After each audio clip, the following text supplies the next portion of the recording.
Hello guys, welcome back to the study. This is Dheeraj Kumar. आज हम करने वाले हैं कोस्ट गार्ड नाविक जीडीडीवी यांत्रिक के सेक्शन 1 के लिए सितंबर स्पेशल शानदार मॉक टेस्ट एक रीजनिंग का, ठीक है।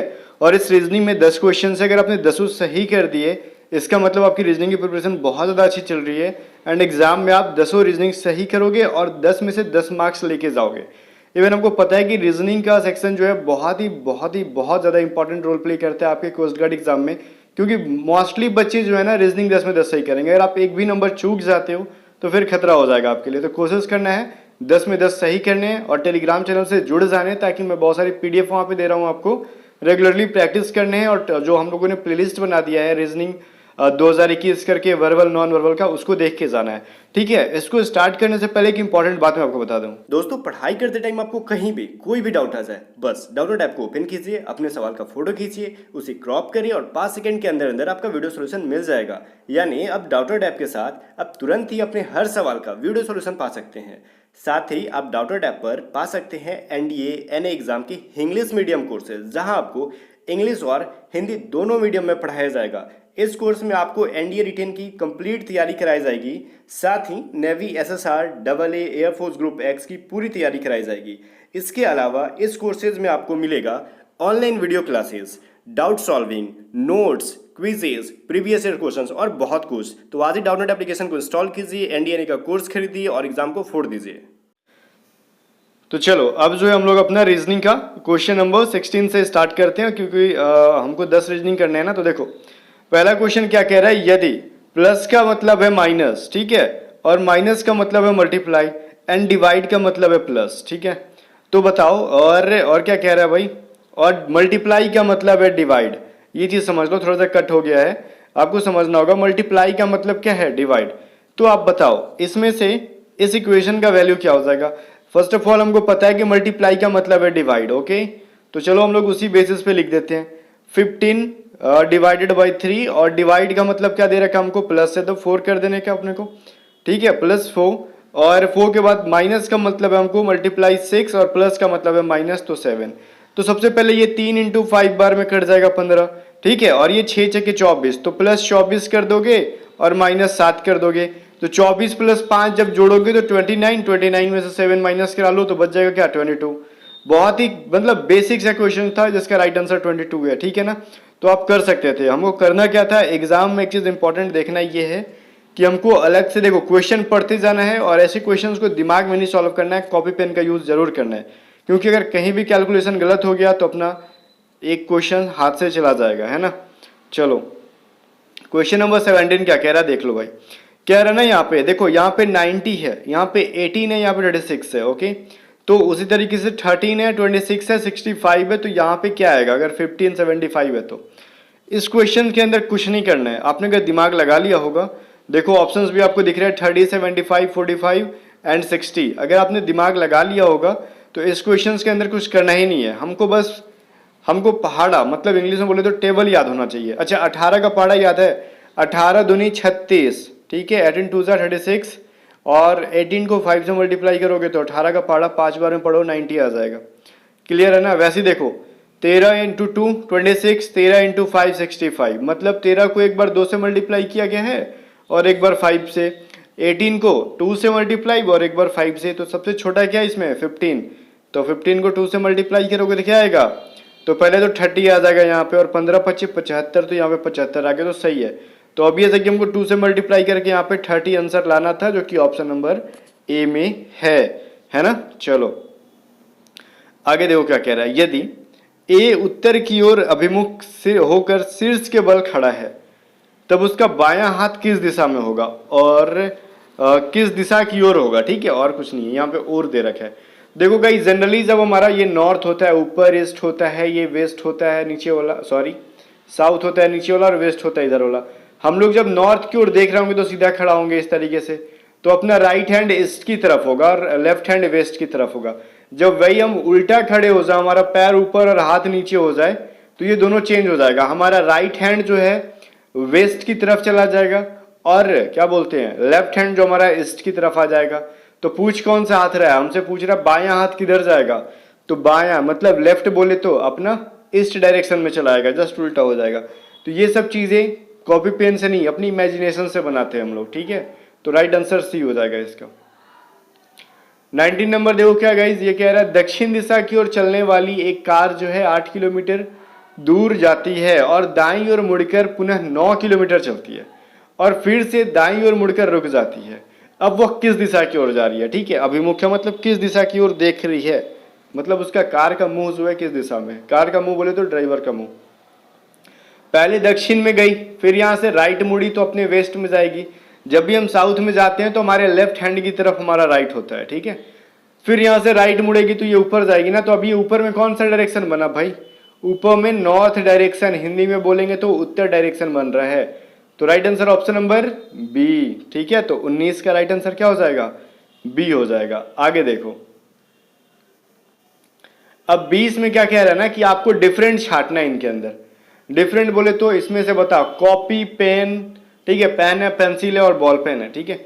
इनमें से सबसे अलग क्या, देखो कॉपी का यूज क्या होता है, कॉपी पर लिखते हैं, पेन की मदद से लिखो, चाहे पेंसिल की मदद से लिखो, चाहे बॉल पेन हो चाहे जेल पेन हो, कोई भी पेन हो, पेन तो पेन होता है, कोई भी पेन हो हम उसको कॉपी पे लिखने का यूज करते हैं, सारे पेन पेंसिल्स का।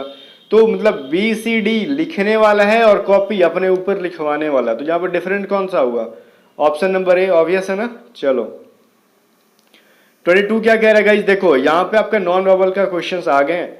अब कहा जा रहा है कि ये वाला बताओ यहाँ पे फोटो कैसे बनेगा, इन दोनों भाई लोग इस तरीके से उल्टी पल्टी कर लिए, तो इनको कैसे हम लोग उल्टा करें, ठीक है।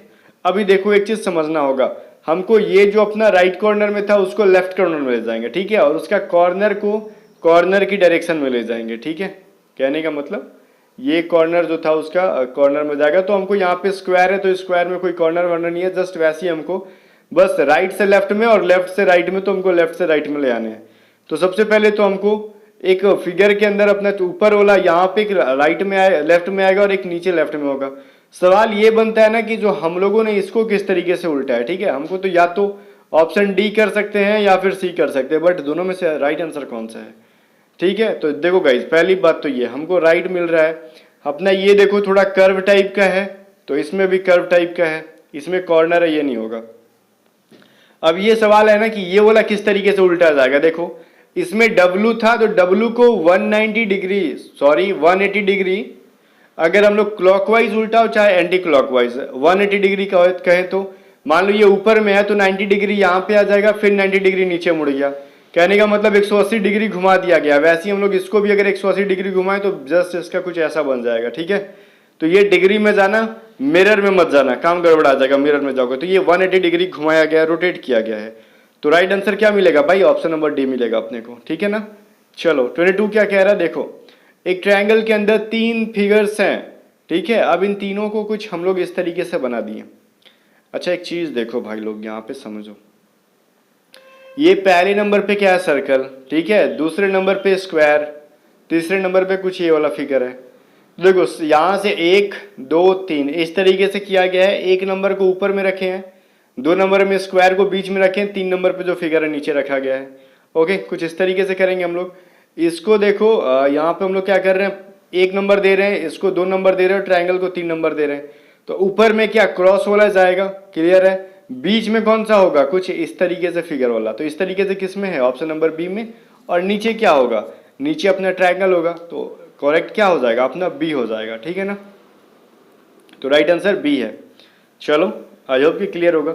अब देखो ये क्या रहा, 23 में एक घड़ी में 12:30 बजने पर, 12:30 बजने पर घंटे की सुई उत्तर दिशा में है तथा मिनट की सुई दक्षिण दिशा में है।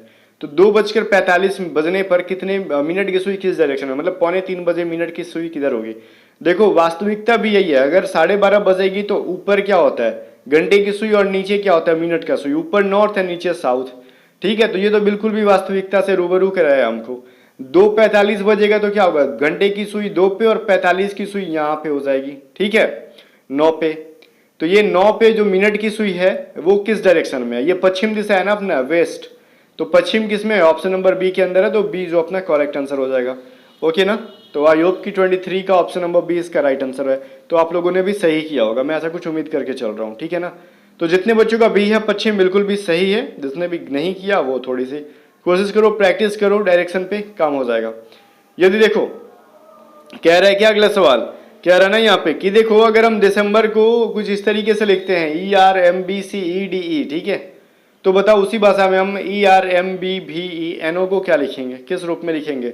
ऑप्शन है सितंबर, नवंबर, अगस्त एंड अक्टूबर, ठीक है, इसमें से क्या लिखा जाएगा? तो ये चीज पूछा जा रहा है। तो देखो एक पहली बात तो ये, सितंबर में कहीं भी एन नहीं आया है, अगस्त में भी कहीं भी एन नहीं आया है, और ना तो एम भी नहीं आया है, अक्टूबर के अंदर भी कहीं ना तो एन आया है नहीं एम आया है। अब बचा कौन सा? तो नवंबर, तो यही अपना राइट आंसर हो जाएगा। बिकॉज गाइज इसके अंदर एन भी है, इसके अंदर एम भी है, इसके अंदर भी है, सारे अल्फाबेट्स हैं इसके अंदर, सारे लेटर्स हैं, ठीक है, NOVEMBR, तो ये अपना यही बनेगा। ओके ना। लास्ट क्वेश्चन वो क्या कह रहा है, यदि मास की मतलब महीने की 9 तारीख रविवार के पहले वाला दिन पड़ता है, देखो संडे से जस्ट एक दिन पहले क्या होगा? सैटरडे, और सैटरडे को 9 तारीख है, तो बताओ उस मास के एक मंथ मतलब उस मंथ के 1 तारीख को कौन सा दिन होगा? गाइस देखो 9 तारीख को क्या है? सैटरडे है, ठीक है। अब इसमें से 7 दिन घटा लोगे, तो जो डेट आएगा उस दिन भी सैटरडे ही होगा, ये चीज हमेशा याद रखना। तो 7 दिन घटाओगे तो क्या 2 बचेगा? 2 बचेगा नहीं बचेगा, हाँ बचेगा नहीं बचेगा, तो 2 तारीख को भी सैटरडे ही था, ठीक है। ये अपने कैलेंडर का नियम है, जो डेट दे रखा है उस डेट को, जो डे है मतलब जो दिन है उसमें से 7 घटाने के बाद जो वैल्यू आएगा उस तारीख को भी सेम डेज होता है, सेम डे होता है। तो 9 में से 7 घटाएंगे, मतलब 7 घटाने के बाद 2 तारीख बच रहा है, तो 2 तारीख को भी शनिवार था, तो 2 तारीख से पहले आता है 1 तारीख, तो शनिवार से पहले क्या आता है? सैटरडे से पहले क्या आता है भैया? फ्राइडे। फ्राइडे को दिन क्या आता है हम लोग? शुक्रवार। तो ऑप्शन नंबर ए इसका करेक्ट आंसर है। ओके ना। चलो तो ये थे 10 क्वेश्चन। अगर आपने 10 क्वेश्चन की आंसर करेक्ट किए हैं तो इसका मतलब आपके रीजनिंग बहुत ही बढ़िया चल रही है। अदरवाइज गाइज 1-2 क्वेश्चन में मिस करते हो तो काम गड़बड़ा जाओगे, ठीक है। क्योंकि अपना टारगेट हमेशा से रहा है कि हमको एग्जाम में 10 में से 10 रीजनिंग लेने हैं, अदरवाइज हमको मेहनत ज़्यादा करने अगर कम मार्क्स आ रहे हैं तो मेहनत कर लो, एग्जाम आपका सितंबर में ही होगा, है ना। चलो मिलते हैं नेक्स्ट वीडियो, तब तक के लिए इस वीडियो को लाइक कर देना, कमेंट सेक्शन में जरूर बताना कितने क्वेश्चंस के आंसर आपने सही किए, और चैनल को सब्सक्राइब कर लेना और दोस्तों के साथ शेयर कर देना।